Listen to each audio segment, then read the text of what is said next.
إن الحمد لله نحمده ونستعينه ونستغفره ونعوذ بالله من شرور أنفسنا ومن سيئات أعمالنا إنه من يهده الله فلا مضل له ومن يضلل فلا هادي له وأشهد أن لا إله إلا الله وحده لا شريك له وأشهد أن محمدًا عبده ورسوله يا أيها الذين آمنوا اتقوا الله حق تقاته ولا تموتن إلا وأنتم مسلمون يا أيها الناس اتقوا ربكم الذي خلقكم من نفس واحدة وخلق منها زوجها وبث منهما رجالا كثيرا ونساء واتقوا الله الذي تساءلون به والأرحم إن الله كان عليكم رقيبا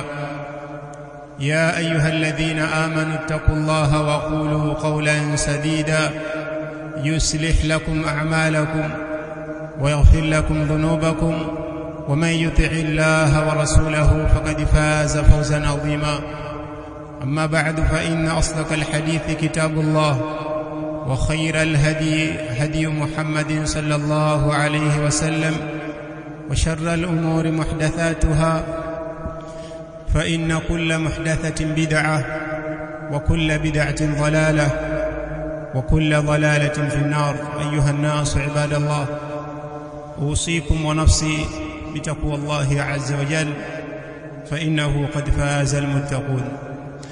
Allah subhanahu wa ta'ala katika sunna yake na mwenendo wake wa kimaumbile, yeye Allah subhanahu wa ta'ala ameweka wema na uovu na akaumba watu kwa ajili ya mambo mema na kwa ajili ya maovu. Hili ni katika yale ambayo Allah subhanahu wa ta'ala yeye ameyapitisha kiqadar, pamoja na kwamba kisheria yeye Allah subhanahu wa ta'ala haridhi uovu wala yarda liibadihi alkufr. Allah subhanahu wa ta'ala haridhi kwa waja wake ukafiri wala haridhi kwa waja wake madhambi, lakini kiqadar Allah subhanahu wa ta'ala akayaweka madhambi, akaweka mambo maovu na akawaumba watu maalum kwa ajili ya hayo maovu, na hivyo hivyo akawaumba viumbe maalum kwa ajili ya hayo mema. Na mwanadamu Allah subhanahu wa ta'ala baada ya kuyachanganua mema ni haya na maovu ni haya, Allah subhanahu wa ta'ala akampa mwanadamu khiari, kwa kuwa akili anayo na mema yameshachanganuliwa na maovu yameshachanganuliwa. Allah subhanahu wa ta'ala akampa khiari mwanadamu ya kufanya. Inna hadainahu sabila imma shakiran wa imma kafura. Hakika sisi tumemuongoza mwanadamu njia, ima awe ni mwenye kushukuru na ima awe ni mwenye kukufuru, lakini njia ameshaongozwa mwanadamu. Allah subhanahu wa ta'ala akampa mwanadamu khiari ya kufanya, ima ashukuru au akufuru, yani apite njia yale mazuri yaliyobainishwa au apite njia ya maovu ambayo tayari yameshabainishwa. Akapewa khiari hiyo, kwa kuwa ilivyo hakuna anayependa kuadhibiwa na Mola wake subhanahu wa ta'ala, kwamba kwa makusudi akakhitari njia ya uovu ili aadhibiwe. Kinafsi na ile kibinadamu hakuna anayependa hilo, isipokuwa hilo hutokea kutokana na ushawishi wa kishetani na ushawishi wa nafsi. Allah subhanahu wa ta'ala amemuumba mwanadamu akampa maadui, miongoni mwa maadui zake ni shetani na nafsi yake mwenyewe. Shetani humshawishi kuipita njia ya maovu ambayo tayari ameshabainishiwa na Mola kwamba hii ni njia mbaya, na atakapoipita mafikio yake ni sehemu fulani. Shetani huenda akamshawishi mwanadamu na akaipita njia hiyo, lakini hii si kwa nguvu yake mwenyewe, bali ni utashi utokao nje. Hivyo hivyo nafsi yake mwenyewe ni adui. Katika adui ya mwanadamu ni nafsi yake mwenyewe. Inna nafsa la amaratu bisui, hakika nafsi ni yenye kuamrisha maovu, nafsi ni yenye kuamrisha madhambi. Sasa Allah subhanahu wa ta'ala amempa khiari mwanadamu afanye anachotaka, kwa kuwa akili tayari anayo na ameshabainishiwa lipi la kheri na lipi ni la shari, achague mwenyewe. Kwa kuwa ilivyo kibinadamu, huyu mwanadamu hapendi yeye kuadhibiwa na Mola wake. Sasa ndio maana Allah subhanahu wa ta'ala akampa khiari.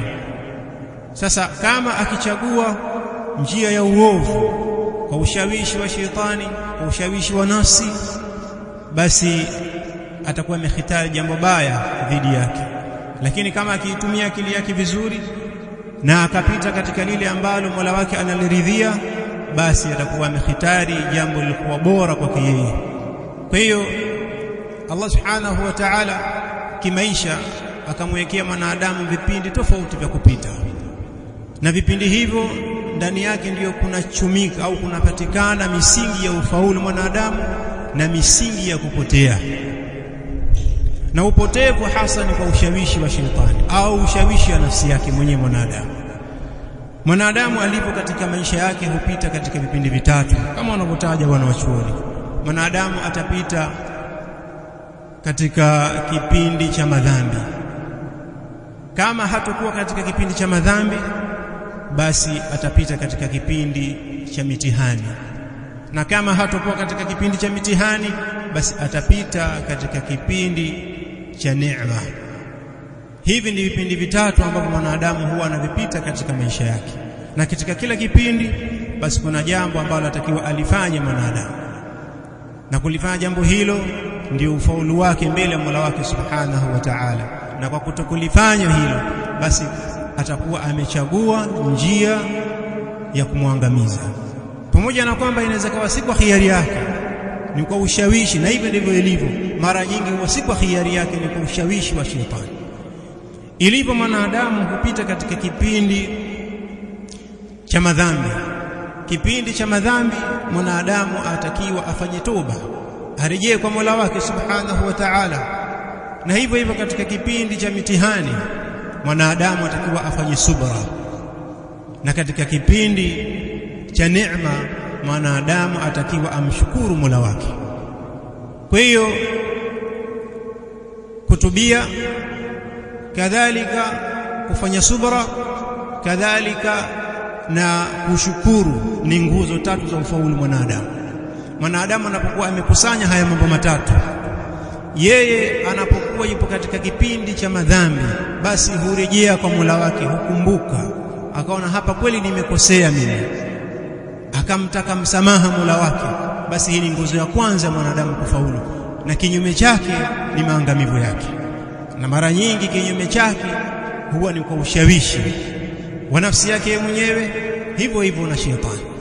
Mwanadamu ameumbiwa kukosea katika yale ambayo Allah subhanahu wa ta'ala amemwambia mwanadamu ni ukosefu. Kullu ibn adama khata'un, wanadamu wote ni wakosefu, lakini wa khairul khata'ina at-tawwabun, bora ya wale wenye kukosea ni wenye kutubia. Kukosea ni jambo la kibinadamu, mwanadamu hukosea. Lakini sasa ikiwa mtu anakosea alafu hajirudi kwa Mola wake, hili ndiyo tatizo na ndiyo jambo litakalomwangamiza. Lakini maadamu mtu anakosea na anarudi kwa Mola wake, anamwomba msamaha, hata akikosea mara 100, bado yupo katika njia ya kheri. Lakini huwa ni mkosefu alafu harudi kwa Mola wake, hii ni jambo litakalomwangamiza mwanadamu. Hivyo hivyo mwanadamu hupita katika kipindi cha mitihani, kwa kuwa mitihani ni sehemu ya maisha ya mwanadamu. Allah ameahidi hivyo. Mwanadamu atapita katika matatizo mbalimbali, lakini kinachopimwa kwake yeye ni subra atakayofanya. Atafanyaje subra katika kipindi hiko? Kwa hiyo kupata matatizo si tatizo. Tatizo ni mtu kupata tatizo na kutokusubiri.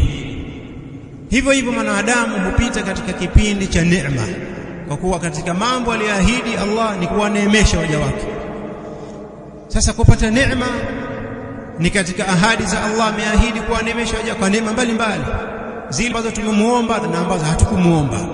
Lakini litakalomwangamiza mwanadamu ni kuneemeshwa na Allah subhanahu wa ta'ala, alafu akawa hana shukrani na Mola wake, ima kwa kuitumia ovyo neema aliyoneemeshwa, au kwa kuielekeza kwa mwingine. Neema imetoka kwa Allah subhanahu wa ta'ala, yeye akamnasibishia mwingine. Hii ni katika sampuli za kuikufuru neema na kutokumshukuru Allah subhanahu wa ta'ala. Haya matatu ni katika yale yanayomwangamiza mwanadamu. Wallahu ta'ala a'lam. Alhamdulillah wa sallallahu wa sallam ala nabiyyina Muhammad wa ala alihi wa ashabihi ajma'in والتابعين لهم بإحسان إلى يوم الدين وسلم تسليما كثيرا. أما بعد, katika yale ambayo anasifika nayo Allah subhanahu wa ta'ala ni kwamba yeye ni alimun hakimun. Allah subhanahu wa ta'ala ni mjuzi, kadhalika pia ni mwenye hikma. Kila anachokifanya Allah subhanahu wa ta'ala basi hukifanya kwa ujuzi alionao, na vile vile hukifanya kwa hikma alionayo. Awe ameijua hikma hiyo mwenye kuijua au hakuijua yote, lakini Allah subhanahu wa ta'ala hakuna anachokifanya isipokuwa ni kwa hikma kubwa. Hivyo hivyo Allah subhanahu wa ta'ala kumpitisha mwanadamu katika vipindi vikuu vitatu katika hali ya kimaisha ni kwa hikma alionayo Allah subhanahu wa ta'ala. Mwanadamu kuna wakati fulani Allah subhanahu wa ta'ala anataka aone mja wake akielekea kwake, akimwomba msamaha yeye, akinyenyekea kwake, akilia kwa ajili ya Mola wake. Allah subhanahu wa ta'ala basi humtia katika kipindi cha madhambi, akaingia katika maovu, pamoja na kwamba Allah subhanahu wa ta'ala hayaridhii, lakini kipindi hiki ameahidiwa kukipita mwanadamu. Atapita katika kipindi fulani cha uasi kwa kuwa ni sifa ya kibinadamu, lakini natija ni kwamba huyu mwanadamu arejee kwa Mola wake, amwombe msamaha Mola wake subhanahu wa ta'ala, kwa kuwa Allah analipenda hilo, kuona kwamba mja wake anarejea kwake, analia kwa ajili ya Mola wake akijuta kwa kosa alilofanya. Hilo Allah subhanahu wa ta'ala analipenda kuliona kwa mja wake. Na hivyo hivyo Allah subhanahu wa ta'ala wakati fulani humpitisha mwanadamu katika kipindi cha matatizo, kwa kuwa Allah subhanahu wa ta'ala anafurahi na anapenda kumwona mja wake anafanya subra, na anataka ampime wakati fulani subra yake ikoje, na malipo ya wenye kusubiri ni makubwa, kama alivyosema Allah subhanahu wa ta'ala katika Qur'ani, innama yuwaffa sabiruna ajrahum bighairi hisab. Hulipo wale wenye kusubiri ujira wao pasi na hisabu. Sasa kwa ajili ya kupata fadhila hizi na ujira huu, Allah subhanahu wa ta'ala humpa mtihani. Kwa hiyo Allah huenda akamtia mwanadamu katika matatizo, pamoja na kwamba kwake yeye kwa nisba mwanadamu ikawa ni jambo baya kwake, ikiwa ni shari kwake, akakasirika, akachukia, lakini Allah subhanahu wa ta'ala kwa hikima yake ni kutaka kumfutia madhambi mja huyu, na vile vile kumpima subra yake na kumfikisha zile daraja za juu ambazo ni daraja za watu wenye kusubiri. Na hivyo hivyo wakati fulani Allah subhanahu wa ta'ala hupenda kumwona mja wake akimshukuru yeye kwa neema anazomneemesha, basi humpa neema fulani, kumpima shukrani yake, na vile vile atafanya nini katika neema hiyo. Kwa hiyo kama tulivyosema, mwanadamu alivyo kimaumbile, yeye hapendi kuadhibiwa, mambo yenye kuumiza hayapendi kwake yeye, hivyo ameumbwa hivyo mwanadamu. Lakini mwanadamu hii njia ya uasi, njia ya shari, huenda asihitari kwa nafsi yake yeye mwenyewe, lakini kwa ushawishi wa nafsi na ushawishi wa shetani. Lakini ataipitaje? Ni kwa hivi vipindi anavyovipita mwanadamu. Kipindi cha neema asimshukuru Mola wake, amepita njia ya uasi. Kipindi cha matatizo asisubiri, atakuwa amepita katika njia ya uasi.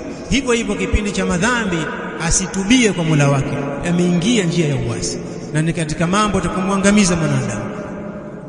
Al-Imam Salama ibn Dinari rahimahullahu ta'ala anasema katika kuelezea neema kwamba mwanadamu katika vipindi anavyopita ni vipindi vya neema. Sasa kinachomwajibu katika kipindi hiko ni kumshukuru Mola wake, na kila mwanadamu anachonufaika nacho katika uhai wa dunia ni neema ya Allah subhanahu wa ta'ala. Kwa hiyo neema yoyote ambayo mwanadamu haimkurubishi, anasema rahimahullahu ta'ala, kullu ni'matin la tuqarribuka min Allah fahiya baliya. Neema yoyote ambayo haikukurubishi kwa Allah subhanahu wa ta'ala, neema hiyo ni balaa, ni mtihani. Kwa kuwa Allah subhanahu wa ta'ala huwaneemesha waja wake ili awapime shukrani yao, watamshukuru vipi na watazitumia vipi neema zake. Kwa neema yoyote ambayo mwanadamu haimkurubishi kwa Allah, hilo ni balaa kwake, atakuwa amechagua njia ya uasi na njia ya matatizo kwake yeye. Na Allah subhanahu wa ta'ala amelieleza hilo katika Qur'ani, wa qalilun min ibadi yashkur, ni wachache mno katika waja wangu wenye kushukuru. Hivyo ndivyo walivyo wanadamu. Hivyo katika kipindi cha mitihani na hivyo katika kipindi cha madhambi.